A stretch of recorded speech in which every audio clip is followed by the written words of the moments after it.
날 부르는 기억에 흔들리는 땅콩이 사람들 사라졌네. 난 속을 퍼져서 울 것 같아서 한참 눈 감고 잊혀져가는 모든 것 당연한 건가요?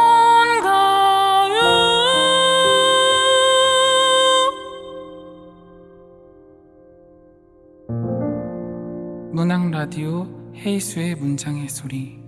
안녕하세요. 문장의 소리가 한 해를 마감하고 새해를 맞이하면서 준비한 첫 책 작가 특집 중세를 찍자 조심조심 시간입니다.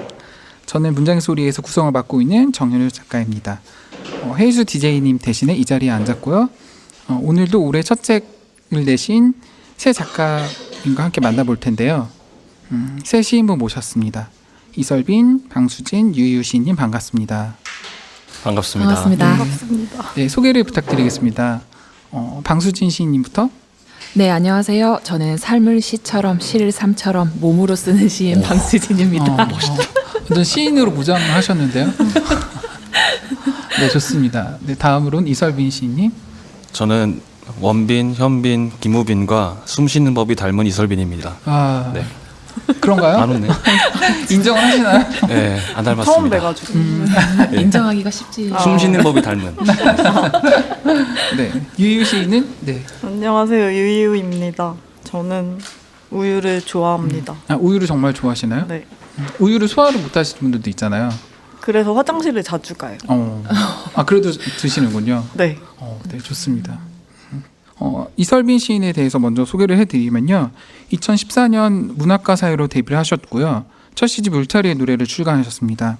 방수진 시인은 2007년 중앙시인 문학상으로 데뷔하셨고 시집 한때 구름이었다를 출간하셨습니다. 그리고 마지막으로 유유 시인은 2014년 중앙시인 문학상으로 데뷔를 하셨고요. 이 시집 내가 정말이라면을 출간하셨습니다.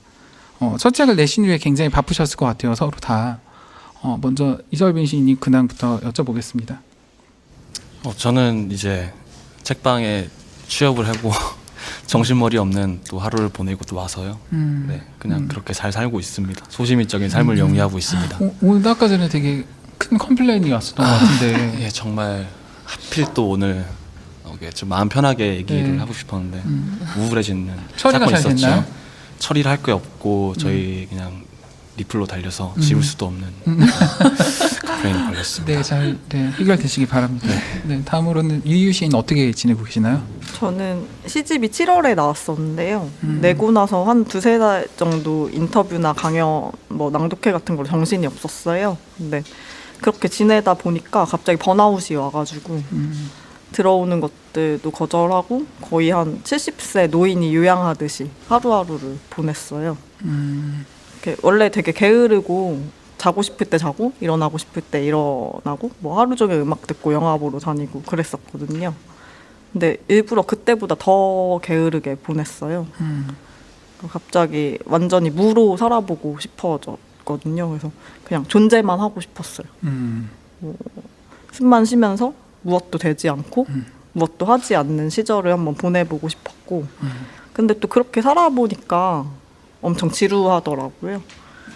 그래서 요즘은 다시 정신을 차리고 약속을 많이 잡고 뭐도 많이 하려고 하고 그래서 뭐든 적당한 게 좋은 것 같아요. 너무 바쁜 것도 싫지만 너무 아무것도 안 하니까 모든 것에 무감각해지더라고요. 그래서 살아있는 느낌이 안 들었었어요. 그래서 이 방송도 네, 오랜만에 그럼 오늘 다시 활동을 해야겠다. 시점 이후로 살아있는 느낌, 네. 감각을 내년에 열심히 느껴보시면 네, 좋습니다.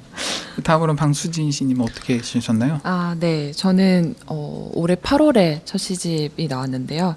네, 저는 좀 데뷔가 많이 일렀는데 첫 시집 발간이 좀 늦은 편이어서 내고 난 다음에 그냥 주변 지인들의 반응이 좀 재밌었어요. 그래서 저는 되게 평소에 너 시집 빨리 기다린다라고 했었던 사람들한테 막 기쁘게 얘기를 해줬는데 막상 뭐 당연한 거 아니냐는 식으로 얘기를 해서 조금 실망도 좀 했었고, 하지만 저한테 이제 12년 정도의 어떤 거에 대한 갈무리였기 때문에 나름대로 저한테는 유의미했었다라고 생각이 들고, 뭐 그 이후에 뭐 강연이나 뭐 등등의 활동도 있었지만 제 나름대로 오랫동안 제 어깨에 지고 있었던 어떤 큰 짐이 조금은 얕아진 느낌, 뭐 숙제를 푼 느낌이어서 저한테는 좋은 시간들이었다고 생각합니다. 네, 좋습니다. 먼저 이설빈 씨님의 울타리의 노래부터 이야기를 해볼게요. 저는 이설빈 씨님의 시들을 보면서 리듬의 변주, 또 겹쳐지듯이 하면서도 안 겹쳐지는 이미지들, 그리고 날카로운 감각들이 계속 환기되는 느낌들이었거든요. 다른 두 시인님들은 어떻게 읽었는지 시집을 질문해 봅니다. 네, 유희일 시인은 먼저. 저는 그 시집 속에 뒷부분에 우화적인 시편들보다는 그 어떤 대상의 공감각을 활짝 펼치는 듯한 앞쪽의 시편들을 되게 재밌게 읽었고요. 근데 대상이 자유롭게 펼칠 수 있는 온갖 사유를 따라가는 것 같기도 하지만 그 사유의 매짐을 적절히 통제해야 한다고 느꼈는데요. 그러니까 마인드맵을 막 펼쳐 나가다가 적절한 선에서 딱 끝내는 것처럼 의도되지 않았지만 의도적인 두 에너지가 상충하면서 공존하고 있더라고요, 시 속에서.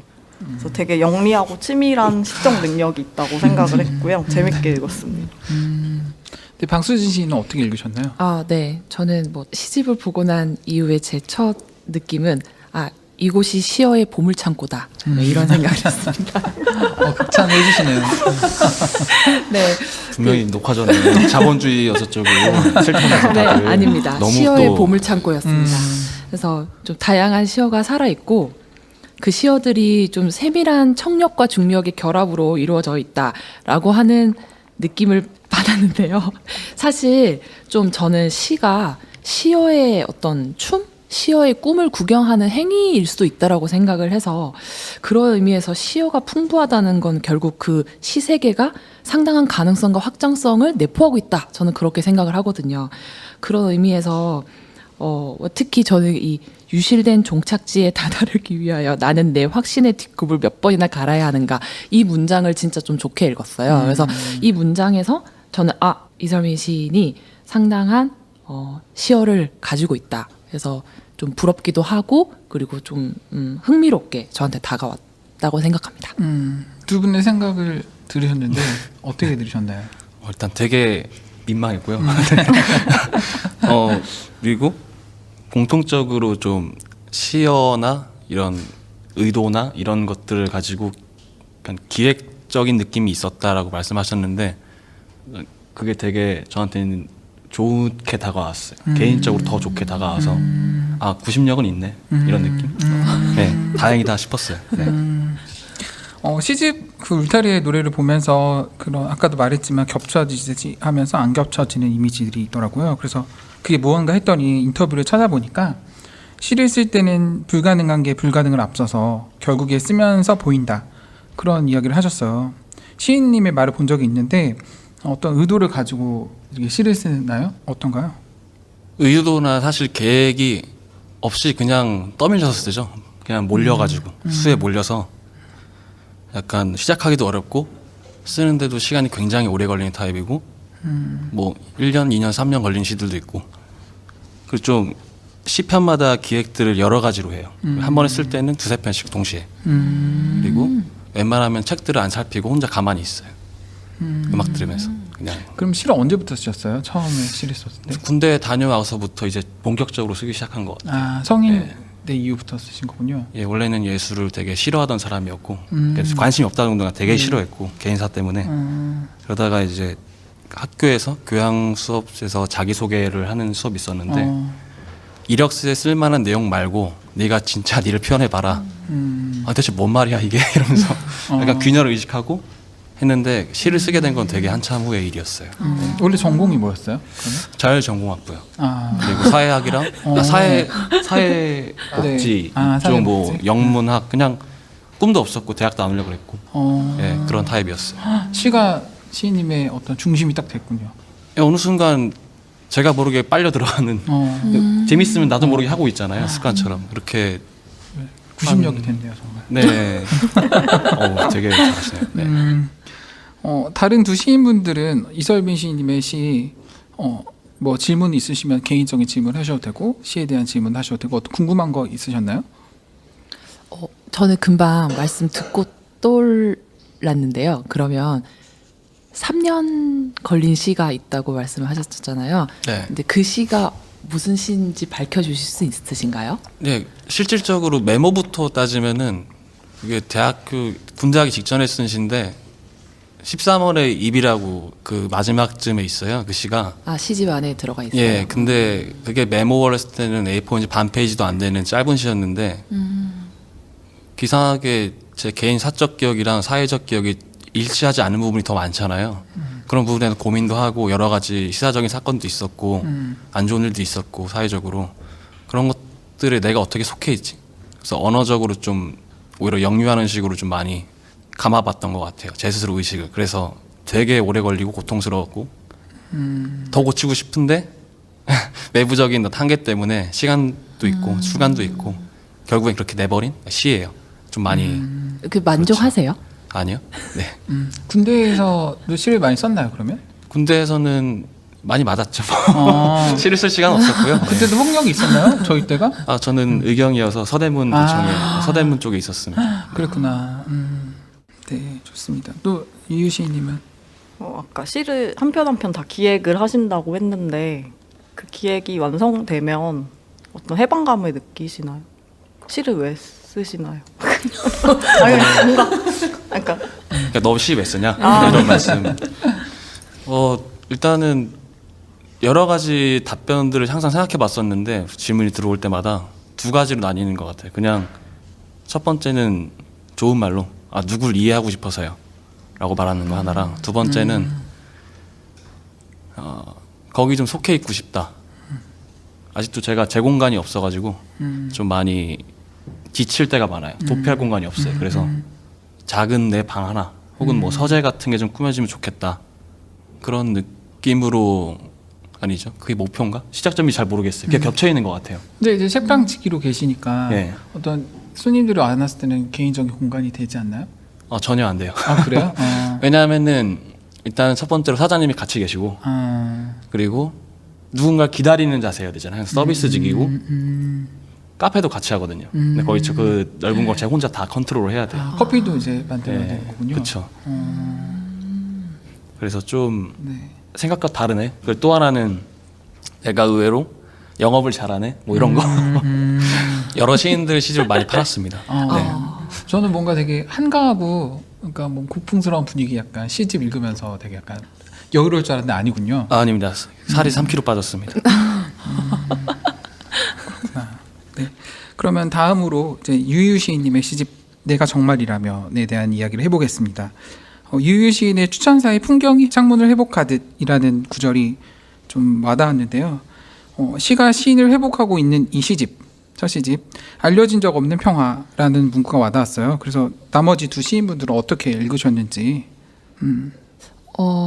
저는 사실 이 시 안에서 좀 다양한 화자의 시선을 볼 수 있었다라는 게 저는 좀 가장 큰 매력으로 다가왔거든요. 저는 사실 유유 시인을 오늘 이제 사적으로는 처음 뵀는데 그 전에 제가 생각하고 있던 유유 시인의 모습은 좀 깔끔하고 흰 옷을 이렇게 딱 입고 커튼 속에 숨어서 조잘조잘 자신의 이야기를 하는 그런 이제 소녀의 이미지를 제가 이제 생각을 하고 있었어요. 그러니까 시집을 통해서 느낀 게. 그런데 이제 그 화자가 거기에서 머무르는 것이 아니라 자꾸 다른 사람의 입으로 옮겨가면서 다양한 인칭의 이야기를 들려주는 느낌을 받았었거든요. 그러니까 하나에 머무르지 않고 저기서도 유유의 얘기가 나오고 저기서도 유유의 얘기가 나오고 그래서 좀 거침없이 이렇게 뱉어주는 그런 느낌이 좀 좋았고 저는 이제 뭐 나는 잠깐 멈추면 되었다. 나를 대신하여 잘했다. 저는 이 문장을 좀 좋게 읽었어요. 그래서 그 문장에서 주는 게 좀 당당하지만 거만하지는 않고 자신은 있지만 으스대진 않는 그런 아주 중간 지점에서 자신의 이야기를 조금 당당하게 얘기를 잘 하고 있지 않나. 그래서 그런 부분을 좀 흥미롭고 재미있게 읽었습니다. 네, 이설빈 시인님은? 저는 단상 몇 개가 좀 떠오르더라고요. 그냥 이미지 같은 게 떠올랐는데 뭔가 빽빽한 공중에 좀 잘 머물러 있다는 느낌? 약간 매들이 활강하면서 가만히 떠 있잖아요. 가만히 있듯이 그 상태가 떠올랐고 그러면서 뭔가 자기가 쓸 게 보인다. 그러면은 활강을 하는 거죠. 뭐 한 점으로 딱 떨어지는데 그게 한 점으로서 딱 전체가 되는 그게 되게 끝까지 읽었을 때 그 딱 그 느낌이 있더라고요. 근데 그게 시집 편마다 난 뭐 다르게 쓴다, 약간 난 느리게 쓴다 저는 그랬는데 이 부분 좀 반대 같아서 되게 좀 신기했어요. 시집 전체가 약간 그런 느낌이고 시집 전체 단위를 좀 고려를 많이 했구나. 어쩌면은 기획보다는 자기의 그냥 필을 믿는 약간 그런 약간 당찬 느낌도 많이 받았거든요. 그쵸. 아까 의스되지 않는다라고 맞아요. 하셨는데 그건 약간 믿음의 문제인 것 같기도 하고 맞아요. 본인이 뭔가 믿는 게 따로 있는 것 같아요. 저도 그렇게 보이지 않는 거랑 믿는 연결되어 구석이 있다는 느낌? 라는 네. 생각을 저도 했거든요. 그래서 좀 신기했어요. 네. 어떻게 생각하시나요, 두 분의 의견이? 일단 아까 문장 좋다는 부분을 생각하면 제 성격이 워낙 그냥 담백한 성격이라서 문장도 그렇게 쓰는 것 같아요. 그러니까 그리고 좀 느끼한 걸 싫어해서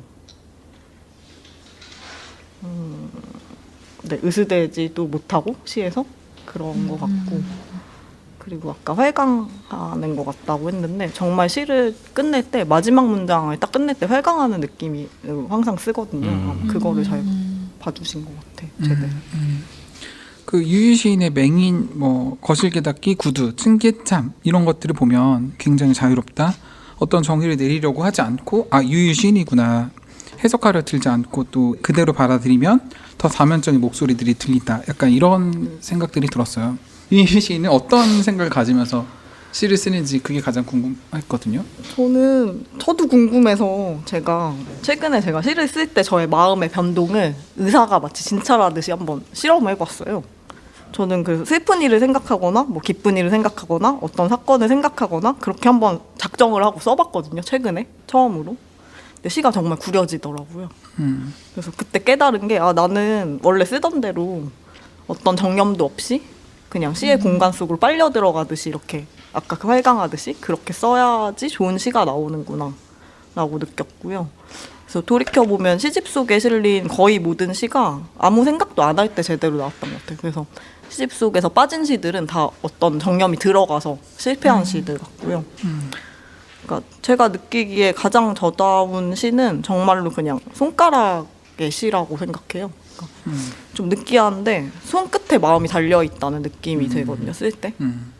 근데 이게 소위 말하는 무의식과는 좀 다른 것 같아요. 왜냐면 손이 개입하잖아요.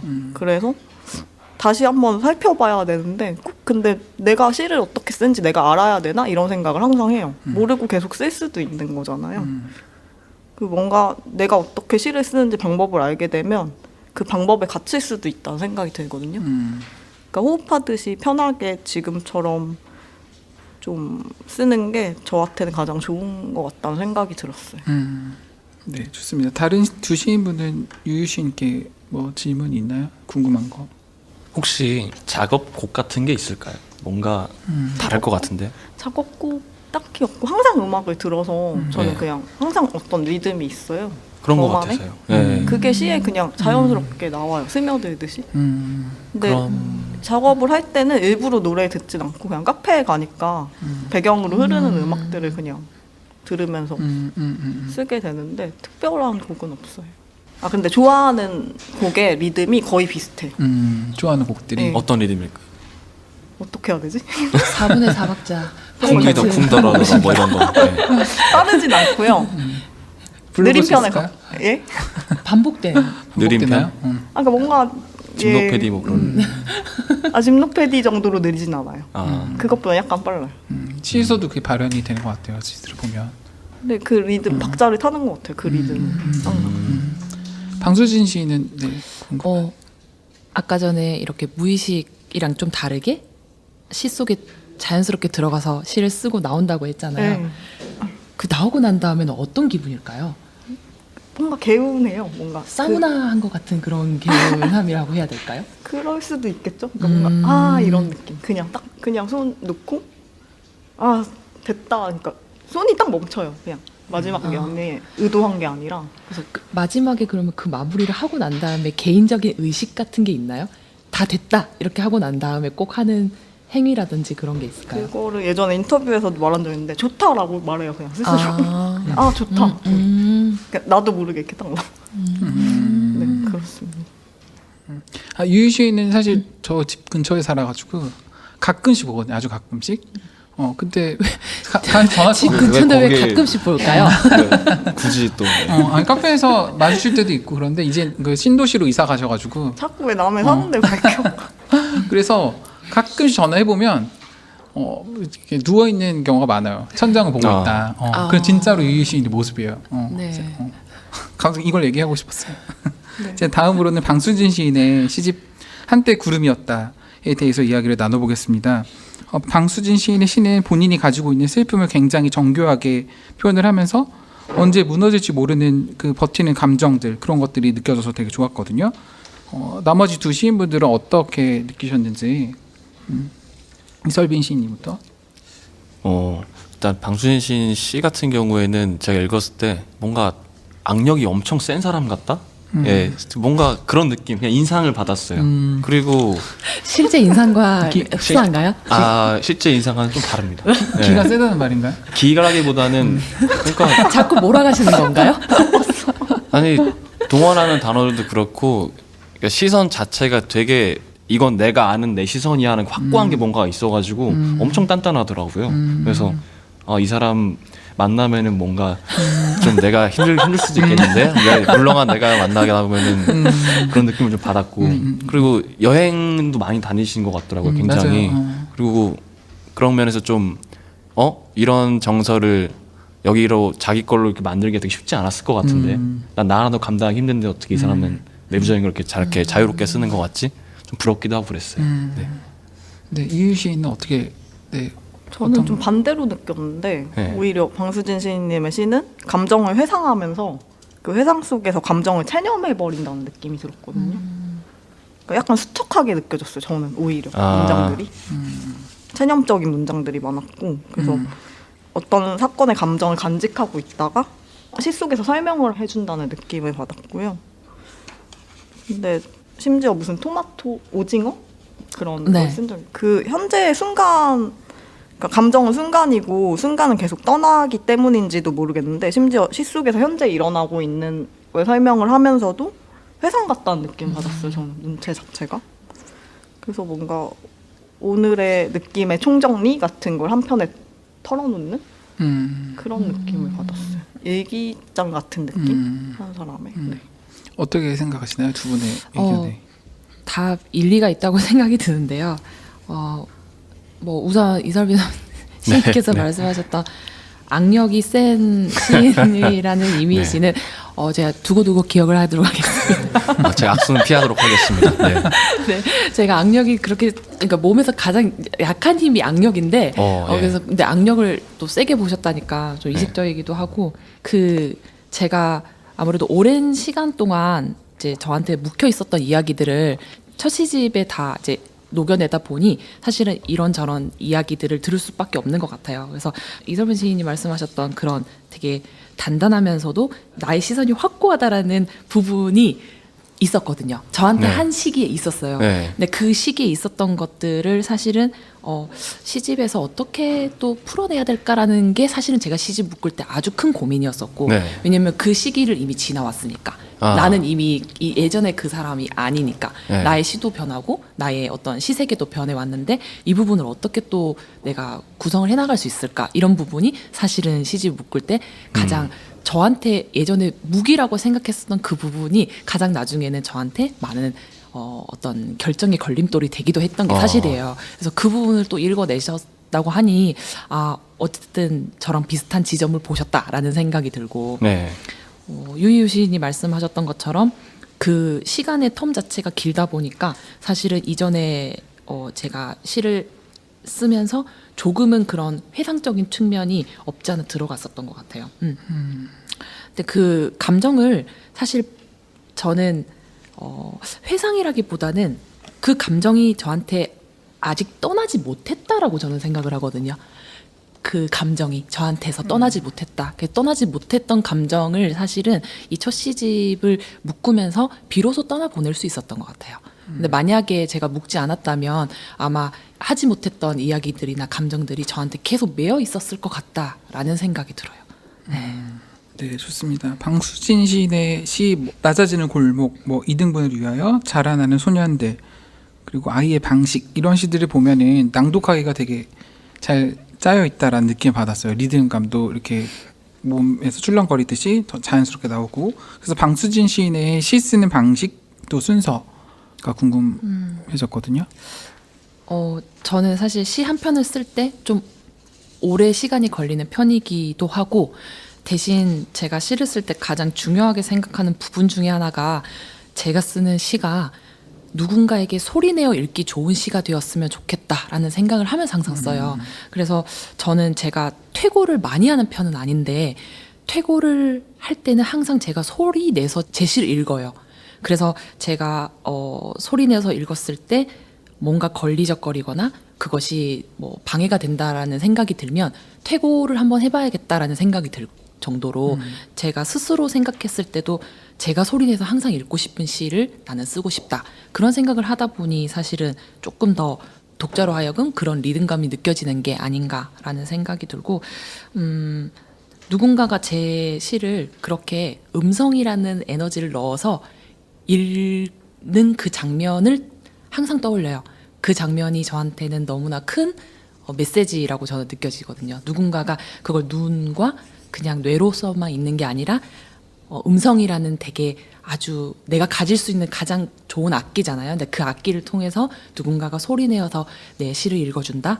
그러면서 이렇게 많은 공간으로 퍼져나갈 수 있다라는 것 자체가 내가 쓰는 작품이 입을 수 있는 되게 멋진 옷이다라고 저는 생각을 하거든요. 그래서 앞으로도 그런 부분은 계속 염두에서 쓸 작정입니다. 다른 두 시인분들은 궁금한 거 있으신가요? 시집 읽거나 뭐 방수진 씨는 개인적으로 궁금한 것들? 누군가 자신의 시를 낭독하는 상상을 하는 특정 인물은 있나요? 특정 인물을 특정해 보지는 않았어요. 그런데 그 누군가가 내 시를 소리내어서 읽었을 때 그 시가 이렇게 파장처럼 공간을 가득 채우는 상상은 해요. 그게 누가 됐든.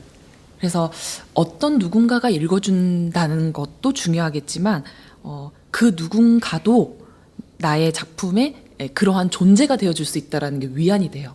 그 어떤 사람이라도 내 시를 읽어줄 수 있다라는 것 자체, 그 사실이 저한테 위안이 되는 것 같아요. 그 누군가가 읽어줘서가 아니라. 네. 이게 신기한 것 같아요. 저는 그냥 제가 쓰면서 먼저 듣는 사람이라 생각하는데 이게 어떻게 보면은 타자를 경유하면서 자신한테 오는 영향을까지 고려하시는 거잖아요. 네, 그쵸? 그렇다고 볼 수도 있죠. 그러면 본인이 뭔가를 시를 쓸 때 아까 기획이라고 말씀하셨죠, 유유신이. 네. 기획이 먼저 있나요? 쓰면서 계획이 생기나요? 전 보통 후자인데 어떤 식으로 보통? 쓰면서 기획이 생기시는 편이시라는 거죠. 그냥 전 같이 가는 것 같아요. 그냥. 네. 저는 사실 후자인 편인 것 같아요. 사실 어떤 그림을 그리겠다라고 해서 그림을 시작하는 건 아닌 것 같고 저는 사실 한 문장으로 시작하는 경우가 많아서 문장단위. 저한테 문장이 하나가 오면 그 문장이 사실은 저로 하여금 말을 하게 만드는 거라고 저는 생각하거든요. 그래서 그 문장을 그냥 따라가는 행위가 사실은 저한테 시 쓰는 행위가 아닐까라는 생각을 해요. 그래서 기획은 처음에 어떤 뭐 3부작 정도를 써야지라는 큰 기획은 있을 수 있으나 그 안에서 세부적으로 어떤 이야기를 할까라는 것은 사실은 기획을 하고 난 한참 뒤에 벌어지기도 해요. 기획만 만들어 놓고 쓰지 못한 이야기들이 어느 순간 저한테 이러한 그림이 보여지면 그때 이제 비로소 이제 쓰기 시작할 때도 있고 그 음성을 통해서 제가 스스로 얘기할 때 사실은 제일 첫 번째 청자가 저는 제가 된다고 이미 생각을 하고 그 청자가 된 이후에 나한테 주어지는 것들은 사실 맡기는 일이지만 그래도 그 사실 자체가 저한테 시 쓰는 동력이 되는 거는 저는 부인할 수 없는 사실이라고 생각해요. 그래서 뭐 대부분의 시인분들이 보면 사실은 자기 청자, 내가 먼저인 경우가 많고 저도 물론 그렇지만 제가 생각하는 시는 그러한 부분이 있어서 조금은 기획이나 이런 것들을 사실 염두에 두고 쓰는 시보다는 이야기를 들어가면서 기획이 되어버리는 시들이 좀 더 많다고 저는 생각해요. 아, 재료가 아니라 진료 같은 거군요. 네, 맞습니다. 하다 보면 이렇게 바뀔 수도 있고 그거 가지고 저 만드는 세계 같은 거죠. 네, 좋습니다. 다음으로 이제 낭독 대신에 좀 재밌는 걸 해보려고 하는데요. 자, 제가 시작해서. OX를 잠깐 준비를 했는데요. 제가 질문에 3, 2, 1 하고서 OX를 하시면 됩니다. 내가 제일 시를 잘 쓴다. 3, 2, 1. X. 오. X. 아, 네, 이유를 얘기해 볼까요? 근데 그런 근자감이 없으면 저는 못 쓸 것 같아요. 그쵸. 근자감이죠. 맞아. 시인으로서 그쵸? X는 왜 X인가요? 아, 미래에는 제가 제일 잘 쓸 것 같습니다. 미래에는. 네, 아, 지금은 아니지만. 네, 방준진 시인은? 저는 제일 잘 쓰고 싶은 마음이나 제일 잘 쓴다고 생각하진 않아요. 근데 항상 저는 제 시가 좋다고 생각해요. 그쵸, 이런 근자감이 있어야 네. 그쵸, 시를 쓰죠. 네, 또 질문 있습니다. 20년만 더 사는데 50억 받기. 그 수명이 이제 앞으로 20년이 있는 거예요. 네. 그 50억을 받을 수 있어요. 네. 그런 상황이라면은 오, 선택 오. 다른 분들은 나 질문 저는 이해를 못했어. 그러니까 유효기간 20년인데 50억을 받을 수 있다. 오. 이제 20년 뒤에 죽는 거지. 전 최대한 오래 살고 싶어요. 오래 살고 있나요? 네. 저도 X. X인가? 저는 좀 바뀌었어요. 원래 옛날엔 되게 네. 빨리 죽고 싶었거든요. 근데 주변에 죽음들이 너무 네. 개인적으로나 사회적으로 요즘 너무 많아서 음. 함부로 그렇게 말을 못 할 것 같고 오히려 더 견디고 싶었어요. 삶을. 그런 걸 보고. 최근에 요즘에는 막 어떤가요? 요즘에는 되게 오래 살고 싶어요. 요즘. 몇 살까지? 한 200살? 그렇구나. 저는 우스갯소리로 네. 내가 다 묻어주고 떠날게 이런 식으로 친구한테 말하고 다니거든요. 네, 그래서 뭔가 무슨 말인지 알 것 같아요. 버틴다는 게. 오래 살면 지겹지 않을까요? 200살까지 사면? 세상은 계속 바뀌잖아요. 그러면 냉동인간에 들어가라고 하면 하시겠네요. 그러면 살아있는 게 아니니까 음. 그거랑 좀 다른 것 같아요. 하실 거예요? 저는 모르겠어요. 아, 이런 비겁하다. 우리한테 물어보고 자본주의 미소. 방수진 씨는? 저는 당연히 50억을 받습니다. 야. 네. 이유가 되게 간단한 게 네. 저는 제가 죽기 전에 하고 싶은 일이 진짜 마지막에 딱 한 가지가 있는데 그게 저기 히말라야 산맥 밑에 가서 히말라야 산맥 밑에 그 설산에 제 시집을 묻고 거기에서 거기에서 제 나름의 이제 의식 같은 걸 좀 지내고 그리고 우주 여행을 하고 이 두 가지가 가장 제 버킷리스트인데 50억이면 할 수 있을 것 같아요. 그래서 저는 사실 지금 이렇게 살다가는 절대 불가능할 것 같거든요. 네, 그래서 우선은 뭐 못 갈 것 같아요. 우선 그 히말라야 가서 그런 경비를 댈 수가 없을 것 같아요. 그런데 우선 50억을 받으면 경비를 댈 수가 있고 가서 할 수도 있고 그리고 조금 뭐 더 남아서 투자하고 뭐 이렇게 해가지고 나중에 네 그렇게 제 목표를 이룰 수 있다라는 그거에 너무 기쁠 것 같은데요. 근데 20년 안에 죽을 건데 투자해서 뭐예요? 아니요. 못 봤죠. 그러니까 20년 얼마나 그거 해서 단단한 사람인가. 결국에는 이제 가는 거죠. 우주 근처라도 그 가는 기한 거죠. 안에? 기한 안에. 그게 더 열심히 살 것 같아요. 20년. 질문 하나 더. 네. 왜 히말라야? 히말라야 그 다큐멘터리를 봤는데 그 히말라야 등반을 하는 그 산악인에 대한 다큐멘터리를 보고 그 잊을 수가 없어요. 그 경이로움을. 나도 저 자리에 꼭 가고 싶다. 저 설산을 내가 아래에서 보고 싶고 그 설산을 오르는 사람들은 되게 많지만 그 설산을 오르는데 허락받은 사람들이 많지 않다라는 나레이션이 있었어요. 그러니까 히말라야는 누구나 갈 수 있지만 누구나 오를 수는 없다고. 근데 저는 사실은 보면서 그 등반인들의 그런 그냥 그거에 대한 생각만으로 저렇게 오르는 그 모습이 너무 경이로웠고 나 역시도 내가 제일 좋아하고 사랑하는 무엇인가를 가지고 저기에 가보고 싶다. 그런 생각을 그때 엄청 강렬하게 했었어가지고 지금도 사실은 제 그냥 버킷리스트 2호가 히말라야에 가서 꼭 그 설산을 제가 쳐다보고 내가 이제 약간 허락받은 사람처럼 돼서 이제 산을 올라보고 싶다. 그냥 저만의 그냥 생각이에요. 그래서 근데 50억이면 충분히 할 수 있을 것 같아서 제가 냉큼 받는다고 했습니다. 근데 또 생각만으로 행복하긴 하네. 50억이 생기면 그렇죠. 뭐 하실 거예요, 유유신? 50억 딱 생겼다 오늘 갑자기 그러면. 그러면 저는 그냥 일상생활을 살 것 같아요. 그러니까 아무한테도 말 안 하고 원래대로 살 것 같아요. 원래대로. 도둑 근데 맞을까 진짜 겁나 안 날까? 막 몸이 아프거나 그때 돈이 쓰이게 되잖아 갑자기. 그럴 때 쓰지. 오. 그 돈 뭐 하려고요? 그러니까 돈 욕심이 별로 없어요. 저는 물력도 없고 원래. 저는 뭔가 막 별로- 배울 것 같아요. 막 어, 하고 뭘 싶은 거 막 했지. 하고 싶은 그림도 거. 배우고 맞아. 피아노 치는 것도 배우고 맞아. 작곡도 해보고 싶고 아니면은 막 레지던시 같은 거 제가 운영도 한번 해보고 싶고 바꾸실래요? OX? 지금이라도 듣지 아닙니다. 않았어요? 저는 오래 살도록 하겠습니다. 묻어줄 사람이 많아서. 네. 이제 마지막으로 서로의 시집을 좀 홍보를 해준다면 이렇게 한번 해볼까요? 이설빈 시인이 이제 방수진 시인과 유유 시인의 이제 시집을 홍보를 해주시면 어떤 말들을 해줄 수 있을까요? 일단 아까쯤에 기획을 듣다가 더 떠오른 게 있는데 만약에 내가 눈 덮인 설산을 올라야 되는데 뭔가 세르파가 한 명 필요하다. 근데 그게 무형적인 것도 가능하다. 그리고 거기에 뭔가를 두고 오고 싶다. 안 좋은 기억이든 너무 추억할 만한 것이든 그러면은 방수진 시인의 시집을 한때 구름이었다. 들고 가겠습니다. 그리고 좋습니다. 유희 시인 거라면은 내가 어떤 한 점으로 시작해서 하나의 면적이 되는 어떤 체험을 해보고 싶다. 그러면은 유리창에 있는 카페에서 일독해볼 것 같아요. 그 자리에 앉아서 바로 그냥 쭉. 그러면 그게 되게 강렬하게 다가올 것 같아요. 네. 네, 만족하시나요? 설산을 오르고 싶은 사람은 객관적으로 적잖아요. 아니에요. 맞습니다. 영업하면 돼요, 생각보다 제가. 많을까요? 제가 영업하면 돼요. 네, 유희 시인이 네, 시집 홍보를 해주신다면 뭐요? 되게 짧게 할게요. 짧게. 이설빈 시인님은 레킹볼 끝. 그게 너무 강렬했어 그 단어. 근데 게임 아까 네. 얘기를 잠깐 나눴는데 게임 속 그거래요.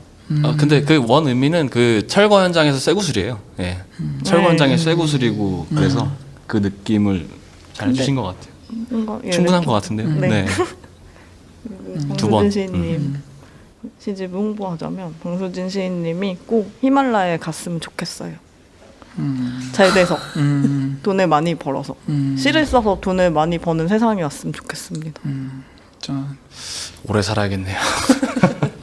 가능할까요? 불가능할까요? 불가능이죠. 슬프네요. 네, 방수진 시인. 이설빈 시인의 시집은요, 불안하고 초조한 지금 이 순간이 나만 그런 게 아니다라는 말 한마디를 듣고 싶을 때 저는 이설빈 시인의 시집을 겨드랑이에 끼고 있을 것 같아요. 겨드랑이요. 네, 그게 핵심입니다. 여름은 겨드랑이에, 읽지 않는 걸로. 네, 겨드랑이에 끼고 겨울에 있을 있는 것 걸로 같아요. 하겠습니다. 네. 그리고 유이유 시인의 시는 내가 아직 살아있어. 너무나 건강하게 살아있어라고 하는 그런 메시지를 듣고 싶을 때 머리 위에 얹고 있을 것 같아요. 네. 균형을 잘 잡으죠. 귀엽지 않나요? 그 모습이. 네, 되게 굉장히 그래서 어울릴 것 같아요. 네. 좋습니다. 이제 마칠 시간이 되었는데요. 이제 문장의 소리 청취자 분들께 한마디씩 하면서 네, 마치도록 하겠습니다. 방수진 씨 먼저 네, 말씀해 주세요. 네. 저는 제 시집 평론을 받고 깜짝 놀랐어요. 내 시가 이렇구나. 평론가를 통해서 다시 보게 되는 제 시에 대해서 좀 놀랐는데 그때 가장 저한테 와닿았던 말이 육체의 현상학자라고 하는 말이 저는 너무너무 좋았거든요. 진짜 몸으로 말하고 두 발로 뛰고 좀 눈빛이랑 몸짓으로 이야기할 수 있는 시인이 되고 싶다라는 생각을 그 말을 보면서 생각을 했어요. 그래서 앞으로도 저는 육체로 무엇인가를 그려내는 육체 현상학자라는 그 이름을 좀 많이 가져가고 싶어요. 그래서 청취자분들께 육체 현상학자 방수진 시인 이렇게 말을 하고 마무리를 하고 싶네요. 네, 고맙습니다. 유유 시인님은 여러분 살아 있읍시다. 어떻게 살아있으면 될까요? 잘 지내세요. 잘 지내는 게 제일 좋죠. 그렇죠? 솔직히 죽지 맙시다. 그렇죠. 죽지 죽으면 말라 안 되죠. 네. 네, 이설빈 시인님은 네. 행복하세요. 되게 짧네요. 다들 왜 이렇게 짧으신 그러니까 시에서 건가요? 엄청 막 얘기했던 것 같은데. 네, 오늘 문장의 소리 마치겠고요. 이설빈 시인님, 유유 시인님, 방수지 시인님 보내드리겠습니다. 저는 지금까지 시스는 정현우였습니다. 감사합니다. 감사합니다.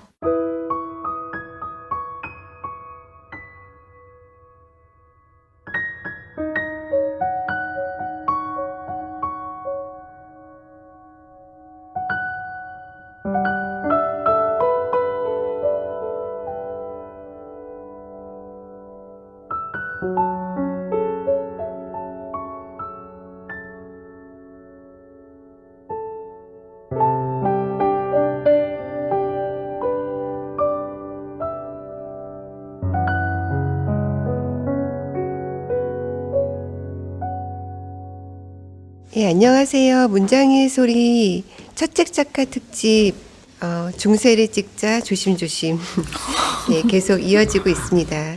저희 부제가 중세를 찍자거든요. 갑자기 생겼어요. 네, 오늘은 그 네 번째 시간입니다. 저는 문장의 소리에서 연출을 맡고 있는 조혜진입니다. 헤이스 작가님 대신 잠깐 이 자리에 앉았습니다. 오늘도 올해 첫 책을 낸 새 작가분을 만날 텐데요. 오늘은 소설가들입니다. 이 자리에 송지연, 이동욱, 임승훈 이렇게 세 분의 소설가 나와 계십니다. 일단 인사를 듣겠습니다. 예, 임승훈 소설가부터. 네, 안녕하세요. 소설 쓰는 임승훈이라고 합니다.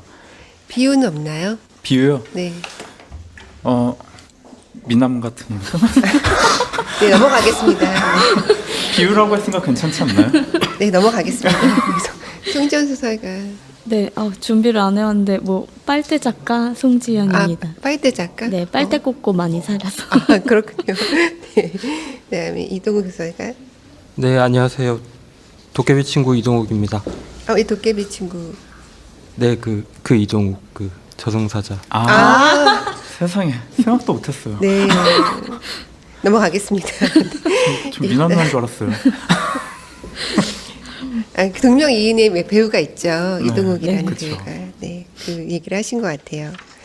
일단 세 분 소설가를 소개해드리면 송지연 소설가는 2013년 동아일보 신춘문예에 단편소설 펑크록 스타일 빨대 디자인에 관한 연구를 발표하며 데뷔하였고 2019년 6월에 첫 소설집 이를테면 에필로그의 방식으로를 출간했습니다.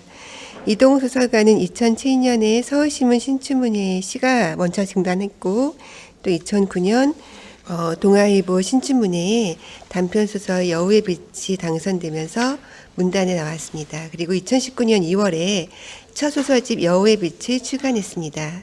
마지막으로 임승훈 소설가는 2012년 현대문학의 단편소설 그렇게 진화한다가 당선되면서 등단했고 2019년 2월에 첫 소설집 지구에서의 내 삶은 형편없었다를 출간했습니다. 세 분 모두 2019년에 첫 소설집을 출간한 공통점이 있어요. 첫 소설집 아주 오래 준비하면서 어려움도 겪었을 텐데 어떤가요? 출간 뒤에는 또 어떻게 지내는지 궁금합니다. 이번에는 이동욱 소설가부터. 작년 초에 책을 출간하고 그리고 고등학교에서 문학 관련된 강의를 하고 있었고요. 그리고 최근에는 그 군부대를 방문해서 장병들이랑 독서 코칭 프로그램을 진행했었죠. 그렇게 하고 있었는데 고등학생들이랑 장병들을 쉽게 만나볼 수 있는 계층이 아니었는데 그런 사람들을 만나면서 좀 더 뭐랄까 사람을 보는 눈이 좀 넓어진 그런 경험을 할 수 있었던 것 같습니다. 그래서 그런 경험이 또 다음 작품에 또 반영될 수도 있겠네요. 네, 뭐 작품의 소재를 찾는다는 마음으로 좀 했었던 일이었던 것 같아요. 그러니까 책 내고 또 다른 책을 준비하는 그런 기간인 것 같습니다. 송지연 작가님은 어떻게 지내셨나요? 책 내기 전에 아르바이트를 진짜 많이 했었는데, 네, 근데 책 내고 나서 조금 줄였어요. 강의도 들어오고 그래서, 네, 그래서 생활적으로 나아지지는 않았지만, 그래도 이제 약간 본업의 길로 들어선 느낌이랄까? 네, 그러고 동해에서 살고 있었는데, 아마 이 방송이 나갈 때쯤에 수도권으로 이사를 오지 않을까 네, 싶습니다. 그러면은 책을 낸 후에도 계속 하고 있는 알바는 어떤 거예요? 지금 이제 강의만 하고 있고 그 책 내기 전이랑 책 내고 나서도 계속 좀 했던 게 카페 알바랑 네, 마트에서 시식 코너 알바를 오래 했어요. 네. 그럼 커피 같은 거 잘 만드시나요? 네, 라떼 아트를 아주 기가 막히게. 어떻게 만드시는지 궁금하고 네. 혹시 수도권에서 계속 커피 알바 하신다면 언제든, 알려주시면 네, 초대하겠습니다. 네. 임승훈 작가님은 근황이 어떤가요? 네, 저 책이 나오고 좀 안 좋은 일도 있고 그래서 집에서 좀 주로 많이 있었어요. 그래서 저는 책 나온 다음에 출간 파티를 한 번도 안 했어요. 그리고 거의 제가 플레이스테이션이 있는데 플레이스테이션 엄청 많이 했고요. 종종 보드게임 하는데 혜진 선배랑도 몇 번 했었죠. 네, 그런 거는 근데 거의 진짜 종종이었고, 저도 알바 같은 거 강의 알바하고 집에 있고 이거의 반복이었습니다. 네. 네, 플스 레벨이 올랐어요 많이. 플레이스요? 네, 플레이스테이션 게임 레벨이 엄청나게 올랐습니다. 아, 게임인가요? 네. 네. 최근에 작은 대회에서 우승도 했습니다.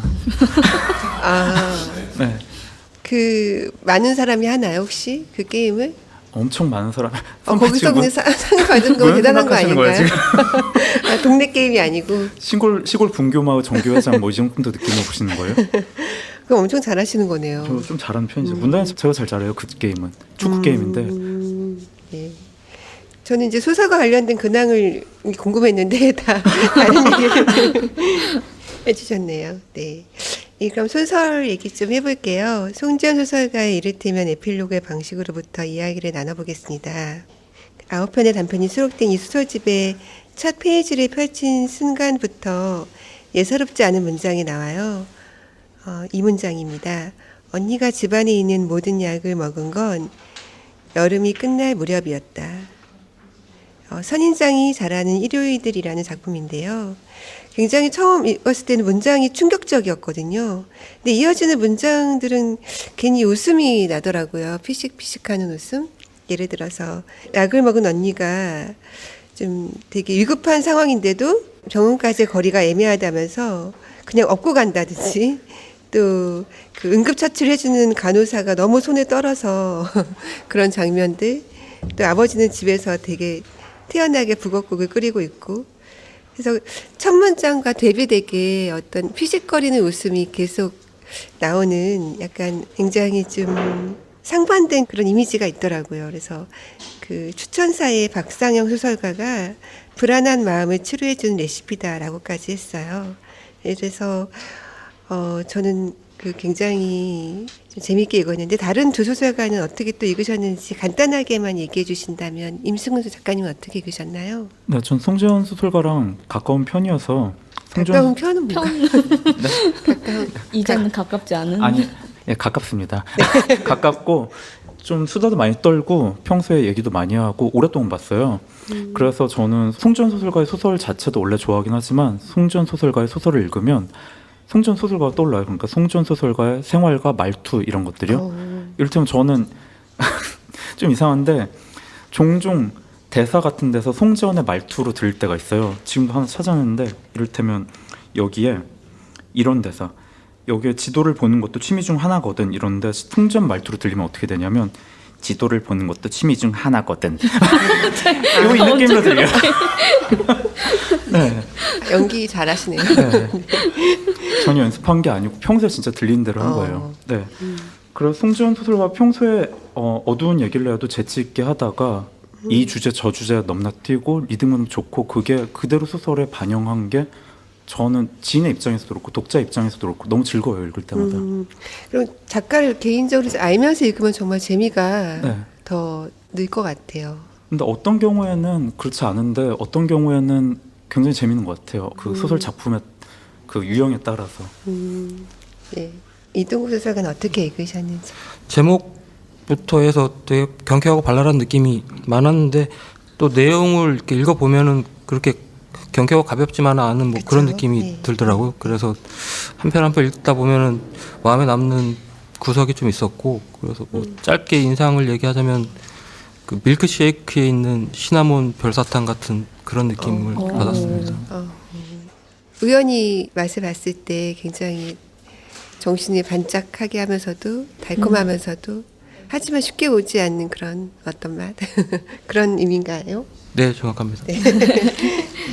저는 이 소설집을 관통하는 서사는 성장이 아닐까 이런 생각을 했어요. 그래서 소설에도 이런 대목이 나오죠. 바삭하고 건조해지는 그런 성장. 그래서 대부분의 인물들이 다 그렇진 않지만 소위 20세기 후반의 고등학생 10대 후반이다가 어쩐지 어쩔 수 없이 나이를 먹어버린 어른들, 이제 막 성인이 된 인물들, 이런 인물들이 그려졌어요. 그래서 그런 과정에는 로그막, 영화, 연애, 그리고 좀 어설픈 자살 혹은 자해 시도 이런 과정이 있고 표제작인 이를테면 에필로그의 방식으로 나오는 청춘들처럼 짐짓 비장하지만 독자나 다른 인물 입장에서는 좀 어설픈 면도 있고 얕은 속내가 보이기도 하는, 그래서 그 해설을 써준 신세별 평론가가 비전 없는 나날에도 엄연히 존재하는 웃음과 슬픔, 그런 소소한 삶의 기척들을 포착하고자 하는 진솔한 리얼리스트의 선택지처럼 보인다라는 평도 있었습니다. 이런 인물들에 유독 관심을 갖게 된 이유가 궁금합니다. 저는 걸어다니는 흑역사 제조기인데요. 너무 사고를 많이 치고 다니고, 너무 쉽게 슬퍼하고, 쉽게 좌절하고, 그랬던 경우가 굉장히 많아서 사실 이 모든 인물들이 저의 과거를 담고 있고, 그리고 조금의 미래에서 바라본 어떤 입장인 것 같아요. 그래서 관심을 가지고 있는 것은 사실 이 인물들이기도 하지만 과거에 어떤 슬펐던 것들, 사소한 것에도 아파했던 저라는 생각이 들더라고요.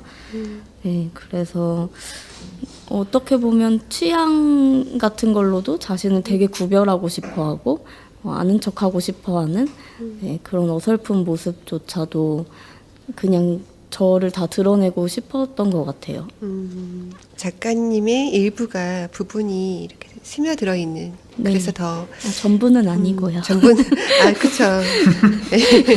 전부는 아니죠, 당연히. 예, 그래서 더 이렇게 자세하게 알기도 하고 더 관심도 갖게 되고 애정과 미움도 또 있을 테고 여러 가지 그런 감정이 다 들어있는 그런 인물들이라는 그런 생각이 듭니다. 또 소설 제목이 좀 예사롭지 않죠. 무해하면서도 우스운 좀비가 등장하는. 근데 그 좀비가 진짜 좀비인지는 알 수 없지만 좀비 아빠의 김치찌개 조리법. 또 연작 소설로 읽히는 탐정과 오소리의 사건 일지. 또 등단작부터 제목이 예사롭지 않아요. 펑크록 스타일의 빨대 디자인에 관한 연구. 이렇게 제목이 보통 우리가 소설 제목으로는 언뜻 떠오르지 않는 저의 고정관념일 수도 있지만 저희 선입견이지만 약간 독창적이어서 더 매력이 있었어요. 어떤 이렇게 제목을 좀 독창적으로 짓게 된 비결이랄까요? 그런 건 뭘까요? 일단 등단작 같은 경우는 좀 흔치 않은 경우였는데 이 제목이 먼저 떠올랐어요. 네, 그래서 이 제목을 먼저 생각하고 며칠 내내 떠나지 않아서 이 소설을 쓰게 됐고요. 그 외에는 이제 다 제목을 후에 짓는 편인데, 좀 이렇게 말하면 좀 문학을 편견으로 나눈 것 같지만 시적인 제목에 저는 더 끌리더라고요. 네, 그래서 시적이라는 건 아니지만 네, 수습하려고. 시인 너무 많아요. 여기. 그렇죠. 네, 그래서 뭐 시적이진 않지만 어쨌든 시적인 흉내를 내보려고 한 어떤 그런 노력이 들어갔고요. 네. 그리고 그런 제목들 그리고 길게 쓰는 것에는 약간의 제 두려움도 있는 것 같아요. 좀 더 설명을 해주고 싶은 마음. 그래서 조금씩 짧아지려고 노력을 요새는 하고 있습니다. 네. 그리고 문장 중에서도 우리는 서로에게 모두 다른 괴물이야. 잘 산다는 건 어쩌면 더 완벽히 지겨워지기 위한 걸지도 몰라. 굉장히 오래 생각하게 되는 문장들이에요. 이런 문장들을 또 쓰는 비결도 덩달아 궁금해집니다.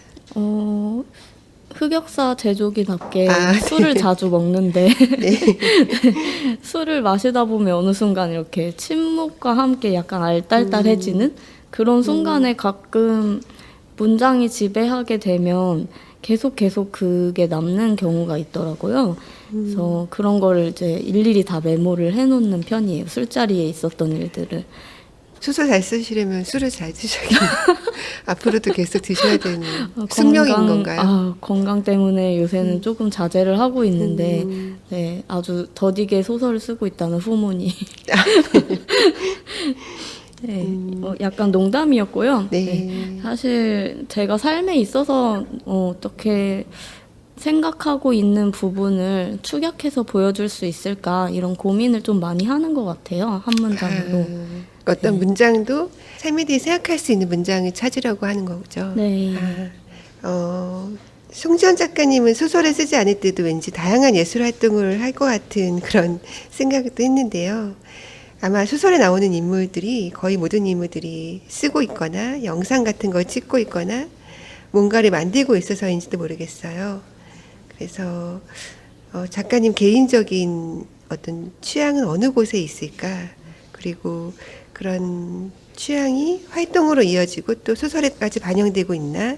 이런 것도 궁금하더라고요. 네, 일단은 제가 고등학교 때 전공이 만화였어요. 네, 그래서 취미로 그림을 많이 그리기도 하고, 또 그러다 보니까 그 상업영화 미술팀에서 일했던 적도 있고, 그리고 독립영화 연출부 알바도 해봤고, 좀 알바를 그런 식으로 많이 했어서 이런 다양한 예술 활동과 예술에 몸담고 싶어 하는 사람들을 또 많이 접하고 그런 사람들을 쓰게 되는 것 같아요. 그러고 보니까 송지연 작가님 책 표지의 그림이 본인이 직접 그리신 거죠? 네. 그림을 계속 그려왔기 때문에 가능한 거군요. 책이 궁금하신 분들은 지금 당장 서점에 가시거나 인터넷 서점을 통해서 책을 구매해 주시면 되겠습니다. 예, 많이 사주세요. 네, 많이 사주세요. 네. 송지연 작가님의 그런 소설의 미덕 중 하나가 유머라면 임승훈 소설에도 적용되는 말일 것 같아요.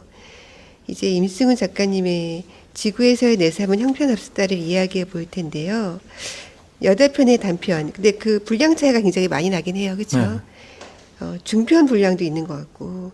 소설집 제목은 가장 앞에 실린 졸피뎀과 나의 첫 문장입니다. 그렇죠? 네.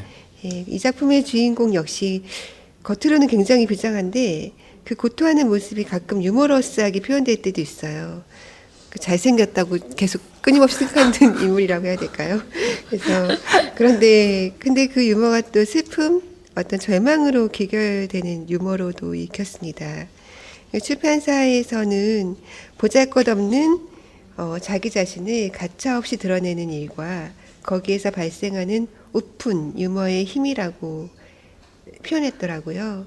그래서 정말 우프다는 말이 어울리는 소설이었어요. 네. 그래서 그런 유머를 작동하는 것 중에 하나가 또 인물 이름인데, 아까 송지연 작가님은 자신의 젊은 시절 그 흑역사의 일부가 들어갔다고 했는데, 임승훈 작가님은 본인의 이름을 과감하게 쓰셨어요. 졸피뎀과 나에서는 시인 임승훈, 추오름에서는 소설가 임승훈, 또 이서진의 닮은 탐정에서는 탐정 임승훈 등등 다양한 임승훈이 나오는데 물론 소설이 허구다라는 가상의 안전장치가 있죠. 내가 뭘 써도 사람들은 소설을 읽으니까. 하지만 그래도 굉장히 용기가 필요했을 것 같아요. 특히 졸피뎀과 나 같은 경우에는 그 시인의 사생활이 굉장히 디테일하게 나오는데 자칫 다른 사람들이 오해할 수도 있잖아요. 네. 좀 용기가 필요했을 것 같아요. 어떤가요? 원래 저는 소설을 쓸 때 예전부터 감정을 좀 제일 많이 생각을 했어요. 근데 감정도 그냥 제가 느낄 수 있는 감정에 집중하려고 노력을 했고, 그전에도 이 임승훈이라는 이름을 쓰기 전에도 제 이름으로 쓴 다음에 나중에 바꾼 경우도 많았어요. 그러다가 어느 날 책을 한 권을 냈을 때 이 기획으로 전체로 하면 한 권 분량에서는 좀 재밌지 않을까? 한 편에서도 재밌을 수는 있지만 그때는 좀 더 치기 어리게 보일 수도 있고, 근데 한 권 분량으로 하면 분명히 뭔가 목적이 있어 보이지 않을까? 혹은 읽을 때 단편들이니까 독자들 입장에서도 이게 하나로 연결된 세계처럼 느껴지지 않을까라는 생각에서 이름을 원래 바꾸던 걸 안 바꾸게 됐어요. 그러니까 원래 내 이름으로 썼다가 다른 이름으로 바꾼 걸 그냥 안 바꾸고 쓴 거고. 근데 그 중에서 졸피뎀과 나는 그런데도 불구하고 저는 작가 인물은 쓰지 않으려고 노력을 했거든요. 물론 그렇게 하면 쓸 게 많을 수도 있는데 그러면 그게 습관이 될까 봐요. 근데 졸피뎀과 나를 쓸 때는 옆에 송지연 소설가도 아는데 그 무렵에 제가 멘탈이 바닥이었어요. 우울할 때 쓰셨군요. 네, 굉장히 멘탈이 바닥이었고 그때는 정말로 저를 담아낸다는 정도가 아니고 토한다는 느낌으로 썼습니다. 근데 그나마 최소한의 수치심이 남아서 소설가로 안 하고 시인으로 했습니다.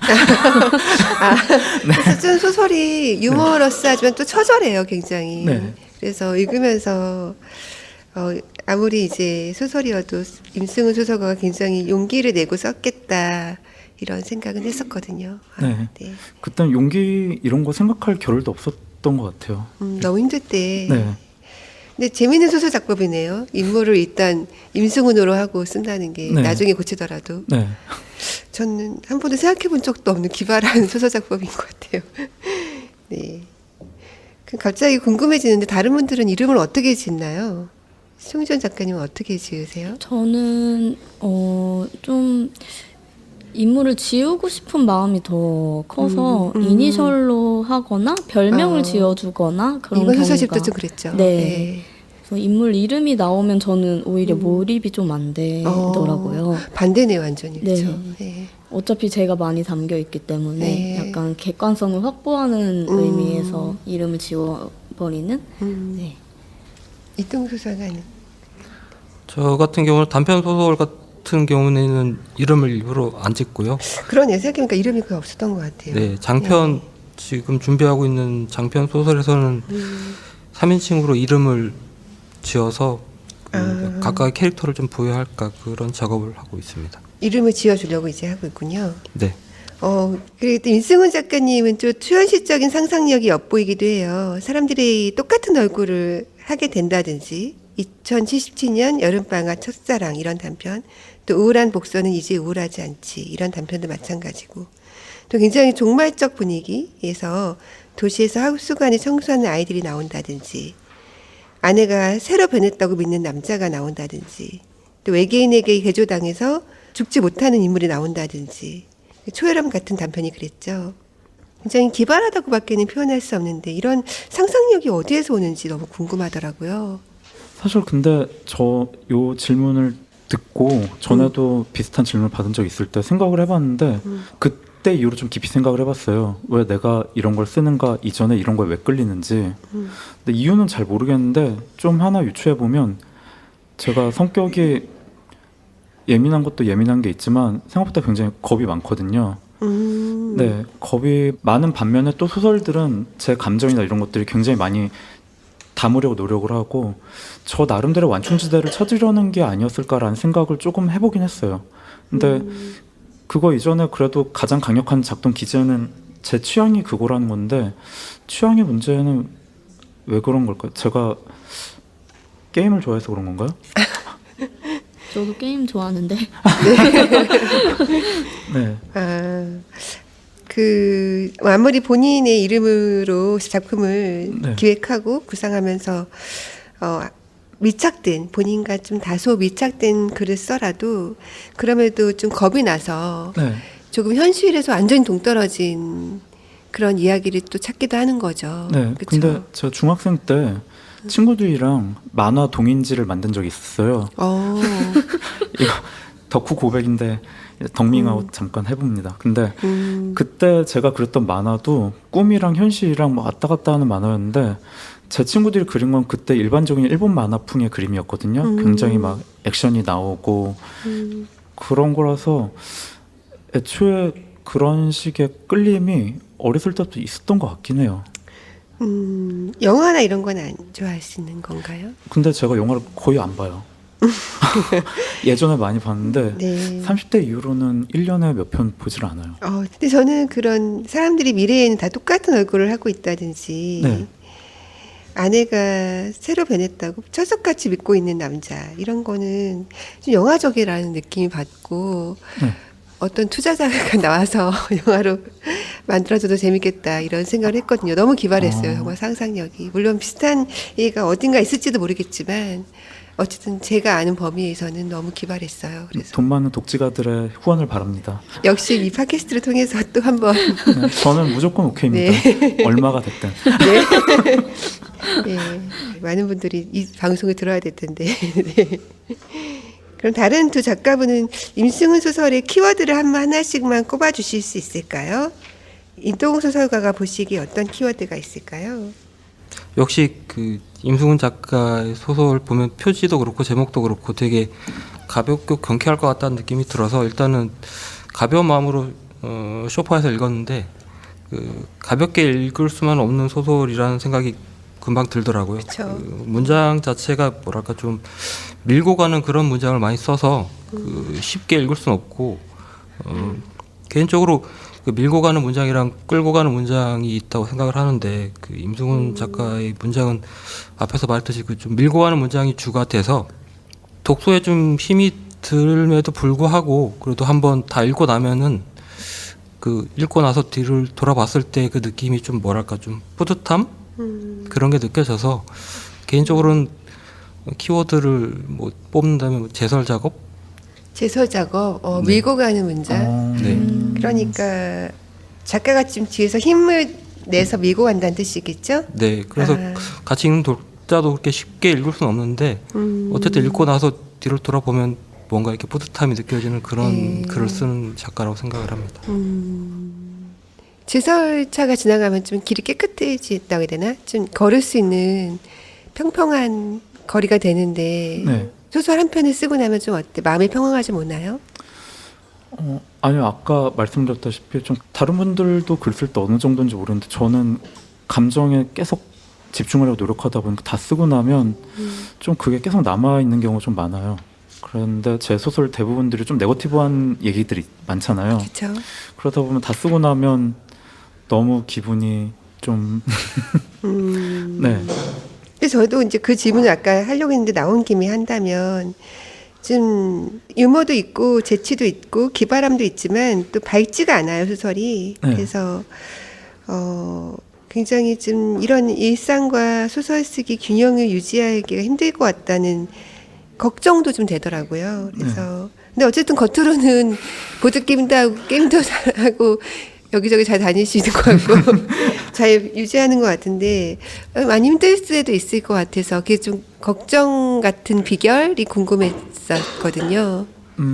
조혜진 소설가님도 그렇고 송지연 소설가도 그렇고 평소에 저랑 종종 보고 얘기를 하시니까 제가 웃긴 거라든지 즐거운 거 게임 같은 거 엄청 좋아하시는 거 아시잖아요. 근데 그것도 제가 좋아하는 거고 어떻게 보면 저는 그걸 더 좋아하는 것 같아요. 근데 어쩔 수 없이 좀 네거티브 같다든지 좀 우울하다든지 이런 것들을 제가 원하지도 않는데 찾아온 거니까 네. 네. 그리고 저 어릴 때부터 사촌 형이랑 같이 자랐는데 사촌 형이랑 맨날 그런 식으로 안 좋은 일 있을 때마다 서로 유머로 하면서 푸는 습관이 있었거든요. 네, 아직도 기억나는데 임대규 변호사라고 첫사랑한테 엄청 차였을 때 그럼 소설에도 잠깐 나오는 것 같은데. 네, 몇 년 동안 그걸 놀려 먹다가 형이 결국 한번 화를 낸 적이 있어요. 그리고 그걸 형이 졌다고 표현했습니다. 우리는 이제. 네. 네. 갑자기 임승훈 소설가랑 친해진 계기가 커플숍에서 정말 우연히 만나서 네 진짜 어쩌다가 그렇게 됐죠. 송지연 작가님의 고르는 키워드가 하나 있다면 저는 뭐 말할 것도 없이 황폐함인 것 같아요. 아까 제설 작업이라고 하셨는데 그 눈이 지나가고 난 자리가 깨끗하다기보다는 그러니까 정말 황망하게 느껴지는 또 인간 임승훈을 알고 지냈기 때문에 오히려 이분의 내면이 이렇게까지 황폐한 지점이 있었구나. 되게 독자로서 보듬어 주고 싶다라는 생각을 좀 하게 됐습니다. 아 보듬어 주고 싶은 소설. 보듬어 주고 황폐함이 아니라 보듬어 주고 싶은 소설이 됐네요. 아 황폐하기 때문에 예 맞아 황폐함도 황폐하다는 말이 잘 안 쓰는 말인데도 와닿네요. 임승훈 소설을 읽고 나니까. 마지막으로 이동욱 작가님의 여우의 빛을 얘기해 볼 텐데요. 이 소설집에는 8편의 단편이 실려 있어요. 그 제 기억에 이 등단하셨을 때가 2009년인데 벌써 12년 전이 됐네요. 근데 12년 전이었는데도 제가 좀 비교적 선명하게 기억하고 있는 게 이 등단작이 굉장히 당시에 화제가 됐거든요. 그래서 아름다운 문장으로 절망의 순도에 대해 생각하는 밤이다. 숨을 쉴 때마다 입김의 부피가 늘어난다. 이런 굉장히 시각적으로 아름답고 그러면서도 감각적이고 또 계속 생각에 남는 그런 아름다운 문장으로 굉장히 화제가 됐었어요. 눈이 멀어가는 킬러가 주인공인 작품인데 여우의 빛은 오로라의 다른 이름이라고 해요. 소설에 그렇게 나오는데요. 여우의 빛 이 제목으로 소설을 쓰게 된 계기가 궁금합니다. 그 질문은 그 창작의 계기라든가 어떨 때 소설을 쓰시나요? 이런 질문이랑 비슷하다고 생각이 들어요. 그래서 그런 질문에 맞춰서 대답을 하자면 그때 대학원생 때였고요. 그때 대학원 생활이 그렇게 쉽지는 않았죠. 그리고 뭐 경제적인 생활도 어렵고 대학원 생활도 어렵고 한데 그때 저는 이제 시를 공부하고 있었고 그런 상황에서 집에 들어온 날 라디오를 틀었는데 그 라디오 프로의 엔딩 멘트에 이런 여우의 빛이란 멘트가 나온 걸 기억을 해요. 그래서 그 말을 들었을 때 그 말 자체가 갖고 있는 어떤 힘이라든가 그게 너무 인상적이어서 이런 제목을 가지고 그때는 제가 시를 공부하고 있었으니까 시를 써야겠다라고 생각을 했었는데 생각처럼 이렇게 쉽게 풀어지지가 않더라고요. 그러면서 이제 조금 묵혀뒀던 제목인데 그 여우의 빛이라고 하는 게 오로라의 다른 이름이다라고 하는 말을 계속 곱씹으면서 이제 그때 제가 처했던 상황이 너무 좀 역시 저도 좀 약간 바닥이어서 나는 바닥이 때 바닥에 있는데 저 위에는 뭐 오로라가 있구나라는 생각을 하면서 이제 그 사이에 간극을 메꾸는 작업을 하고 싶었던 것 같아요. 근데 그게 시라는 장르로는 당시에는 좀 힘이 겨웠고 그래서 여기에 스토리를 부여하면 어떨까라는 생각을 했던 거죠. 그래서 이제 자연스럽게 소설이라는 장르를 선택하게 된 거고 그렇게 해서 탄생한 작품이라고 기억을 합니다. 지금 되게 그 과정이 그림을 그려지네요. 라디오를 듣다가 여우의 빛이라는 구절을 들었고 또 시를 쓰고 싶었는데 처음에는 아시다시피 시인으로 먼저 등단하셨으니까 잘 되지 않아서 그 사이를 메꾸면서 소설이 됐다. 그리고 말씀 중에 우리의 머리 위 어딘가에 오로라가 있다고 생각하시니까 그러네요. 눈에 보이지 않는 것 뿐이지 어딘가에 오로라가 있을지도 모르니까. 이번 소설집에는 킬러 외에도 열쇠공 그리고 트럼펫 연주자 물론 프로 연주자는 아니지만 드라이버 등등 어떤 한 곳에 집중하고 몰두해야지 가능한 일 혹은 취미를 갖고 있는 인물들이 많이 나와요.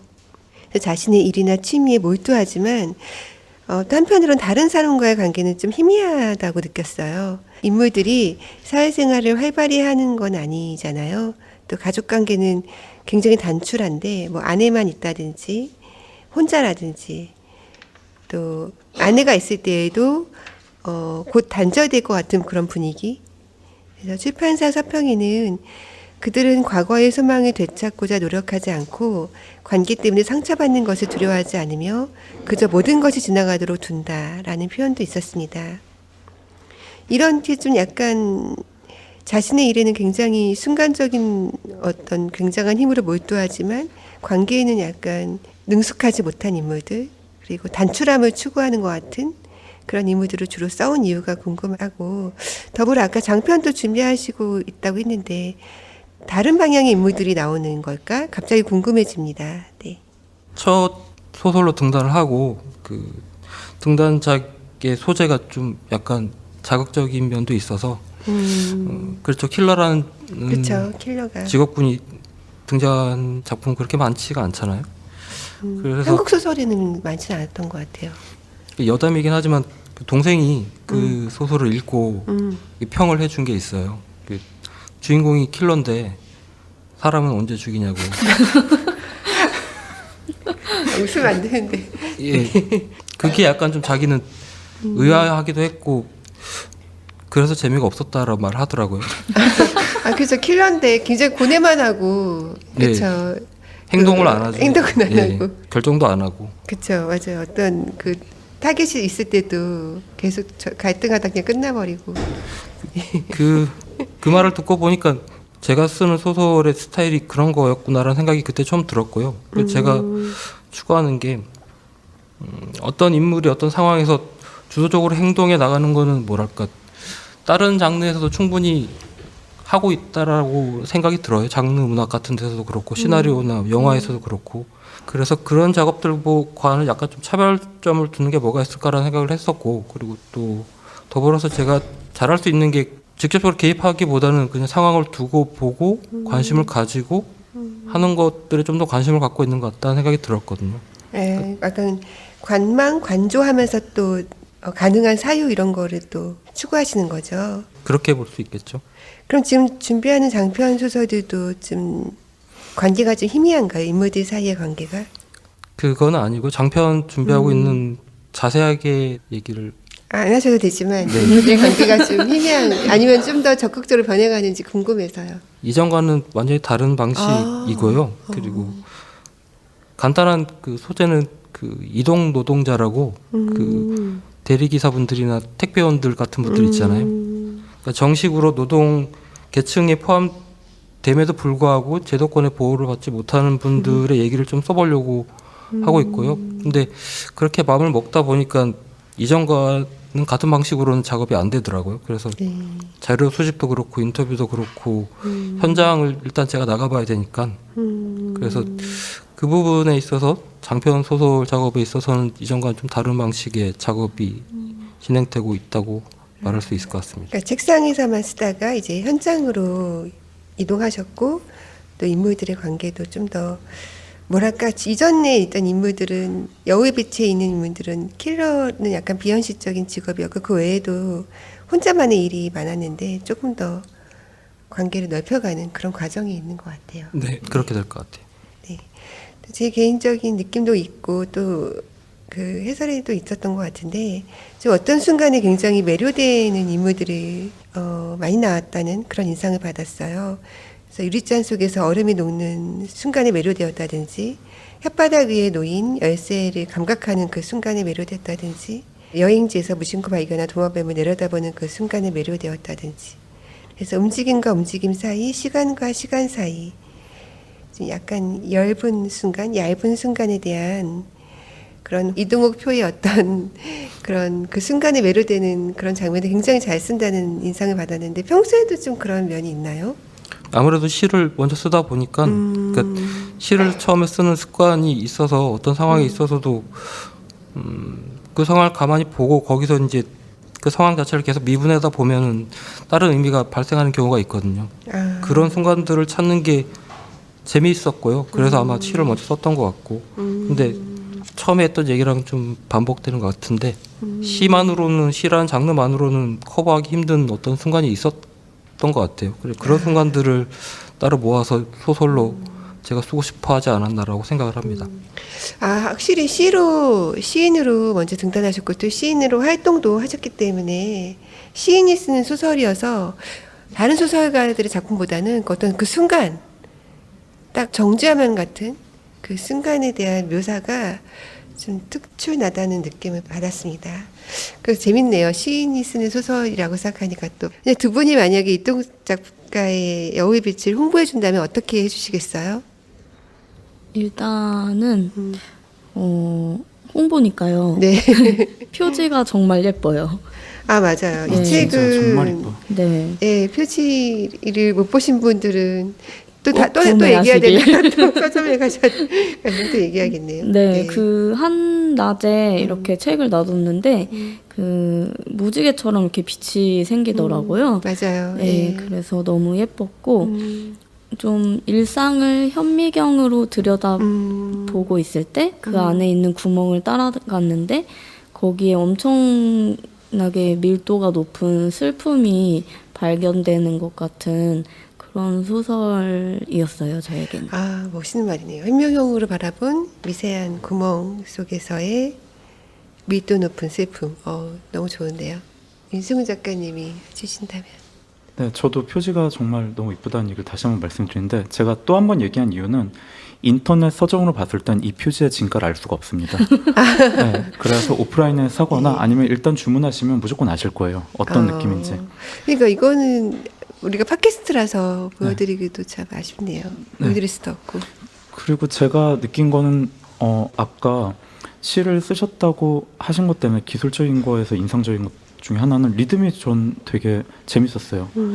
이를테면 어떤 얘기를 하다가 갑자기 문장이나 이미지가 갑자기 튀어나오더라고요. 마치 영화 장면에서 장면 하나가 갑자기 확 튀어나오는 것처럼요. 근데 어쨌든 소설 읽었을 때 다른 분들 얘기 안 하실 것 같은 거 말씀드리면 생각보다 이 형이 로맨티스트구나. 네. 네. 이성과 연애 장면 나올 때 그분을 굉장히 많이 공을 들이신 것 같아요. 느낌이 살아나도록. 네. 여기서도 본인이 로맨티스트여서 그런 거 아닐까요? 보이면 더 잘 보이잖아요. 자신이 더 잘 알면. 저도 그런가요? 네. 여우의 빛에서도 그녀의 집에 처음 갔을 때 하는 문장들이나 중간에 갑자기 하는 생각들, 갑자기 나는 높은 것을 좋아한다고 했다 이렇게 말하는 것들도 왠지 이상하게 이게 울림이 있더라고요. 네. 네, 그렇습니다. 네, 전국의 로맨티스트에게 권하는 책이군요. 네, 이런 분들이 결혼을 하는구나. 네. 네. 네. 그러면 이제 거의 이제 끝나갈 시간이 벌써 됐는데 마지막으로 이제 보내드리기 전에 그 첫 책을 냈잖아요. 첫 책을 내고 이런 독자들의 반응은 참 기다려진다. 이런 얘기를 듣고 싶다. 첫 책으로 이런 거를 한마디씩만 해주신다면 임승훈 작가부터 할까요? 네, 전에 독자의 만남에서 어떤 분이 몇 번 봤던 분이에요. 제가 행사할 때 몇 번 오셨거든요. 근데 그분이 제 소설을 몇 번 그날도 다시 읽고 왔대요. 그러면서 자기가 자기 기준에서 자기랑 맞는 요 소설이 자기한테는 몇 번이나 읽고 싶은 중독성 있는 소설이라고 했을 때 너무 기뻤어요. 왜냐하면 저는 책 낼 때 소박하게 가장 작은, 물론 최대는 잘 팔리는 게 최대이겠지만 그래도 제가 소박하게 가장 바랬던 거는 중고 서점에 넘어가지 않는 책이었어요. 네, 그렇게, 소유하고 싶은 책. 네, 간직하고 싶은 책이었으면 좋겠다는 생각을 진짜 많이 했어요. 그걸 제일 많이 했어요, 그 생각을. 그러니까 한 번 읽고 그냥 소비되는 게 아니라 네, 보유하고 싶은 네. 네, 그런 책을 쓰고 싶었다는. 그렇죠. 네, 송지연 작가님은 어떠세요?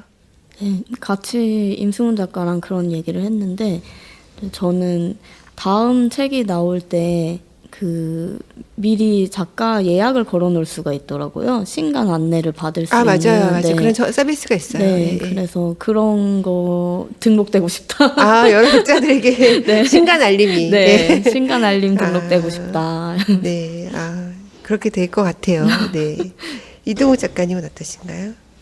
책이 나오고 가족들이나 친구들이나 동료들한테 여러 가지 얘기를 많이 들었는데 그분들한테 좀 미안하지만은 예전에 블로그를 보다가 모르는 분이 예전에 뭐 등단작을 잘 읽었고 근데 너무 오랫동안 기다렸는데 그래도 좋았다. 등단작 때부터 기다렸군요. 그러니까 등단하고 10년 만에 나왔으니까 그분 오래 30대가 걸렸죠. 되셨겠네요. 40대나. 네. 50대가 됐을 수도 있고. 네, 그렇죠. 모르는 사람들의 어떤 그런 응원이 훨씬 개인적으로는 조금 더 가슴에 와닿고 힘이 되는 것 같다는 생각이 들어요. 10년 전부터 기다렸던 독자가 있었다니 참 엄청난 독자인 것 같아요. 저도 책을 늦게 냈다고 생각을 했는데 이제 네. 같이 방송을 하면서 깜짝 놀랐어요. 이렇게 많은 독자를 기다리시게 하시다니. 네. 이제 첫 책을 냈으니까 두 번째, 세 번째 계속 책을 추가해야 되잖아요. 그래서 다른 하나는 이제 차기작이 궁금했는데 아까 이동우 작가님은 간략하게나마 잠깐 얘기해 주셨고 임승훈 작가님은 어떤가요? 차기작이 있다면? 네, 저도 내년이나 내후년 초쯤에 장편 지금 준비하고 있는 게 있습니다. 장편 소설이요. 네. 역시 말을 안 하고 싶어 하시는 느낌이라서. 왜냐하면 말을 할 수 없는 게 아직 제대로 쓰지 않았습니다. 네. 네. 너무 두 분 다 장편을 쓰고 있다는 게 대단합니다. 또 송지연 작가님은? 저는 일단 지금 민음사 블로그에서 말해도 되나요? 그럼요. 네. 이 기회에 네. 민음사 이제 블로그에서 홍보를 하실 네. 거죠. 송지연의 동해생활이라는 일기를 연재하고 있고요. 지금 하고 있나요? 네, 지금 4회까지 연재를 했는데 아마 방송 나갔을 때는 네. 5회, 6회 뭐 이렇게 가 있을 것 같아요. 소설은 아닌 것 같은데요? 네, 에세이이지만 뭔가 이렇게 사유의 지점이 전혀 없는 일기 같은. 네, 그래서 이제 올해겠죠, 방송 나가면. 올해 중반기? 초중반기에 에세이집을 낼 것 같고요. 그리고 이제 연말에는 저도 장편을 내야 할 것 같습니다. 바쁘시네요. 네, 에세이와 장편을 준비하고 계십니다. 청취자분들이 많이 관심을 갖고 또 기다려주시면 이렇게 또 책이 나왔을 때 다시 또 찾아주시면 좋을 것 같아요. 네. 예, 지금까지 2019년 첫 책을 낸 세 분의 소설가들을 만나서 이야기를 나눠봤습니다. 예, 첫 책 특집 중세를 찍자 조심조심. 다음 주에도 서책 작가 특집은 이어집니다. 지금까지 저는 소설쓰는 조혜진이었습니다. 감사합니다. 네, 감사합니다. 감사합니다.